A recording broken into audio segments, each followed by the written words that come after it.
अकोला जिल्ह्याच्या तेल्हारा तालुक्यातील हिवरखेडसह 4 गावातले शेतकरी अक्षरशः मरण यातना भोगत आहेत, कारण त्यांच्या शेतीला सध्या रेल्वे प्रशासनाचा नाकर्तेपणा आणि असंवेदनशील धोरणामुळे तलावाचं स्वरूप आलंय।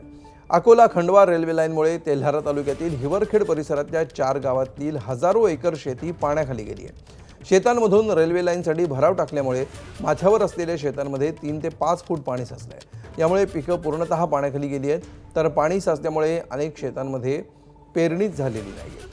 आधीच उशिरा आलेला मान्सून, बोगस सोयाबीन बिय आणि दुबार पेरणीच्या आसमानी संकटात सापडलेल्या शेतकऱ्यांवर आता रेल्वेच्या बेजबाबदारपणाचं सुलतानी संकटही कोसळलंय।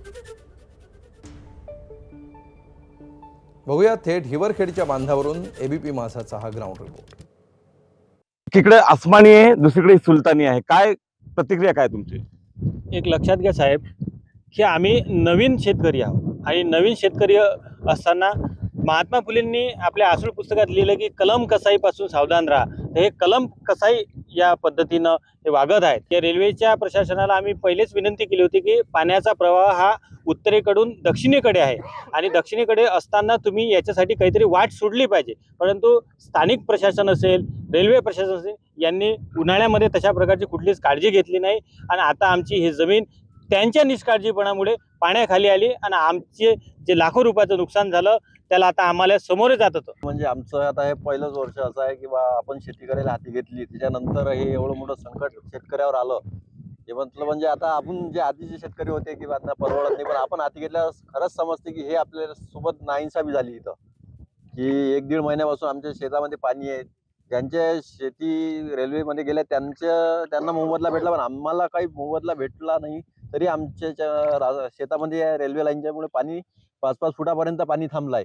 आमची प्रशासनाला एकच मागणी आहे की बा आमच्या शेतातील तुम्ही पर्यायी मार्ग म्हणजे हे नियमाने हे काढून द्यावं पाणी।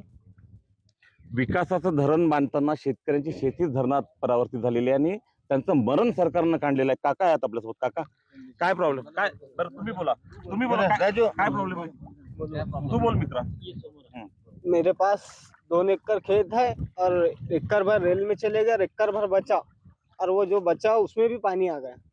13वां खेत था, 15-20 दिन हो गए, तो इसकी भरपाई की मांग है हमारी। मित्रा, कोणाकोणाशी बोलले आतापर्यंत? कोणाकोणाकडे गेले तुम्ही तुमचं गाराणं घेऊन? एसडीओ साहेब, सर्व साहेब यातून जे शेतीचे रिलेटेड, जे रेल्वे रिलेटेड आहे, सर्वांजवळ आम्ही सर्वांजवळ निवेदन केलं। ते आले, पाहिले, पाहणी केली आणि आमचं काहीच त्यांनी करून दिलं नाही।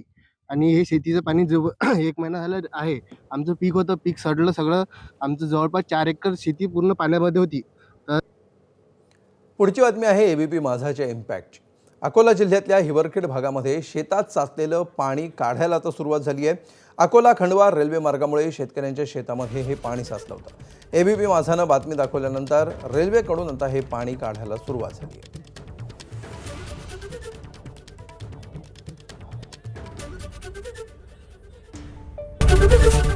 एबीपी माझा, उघडा डोळे बघा नीट।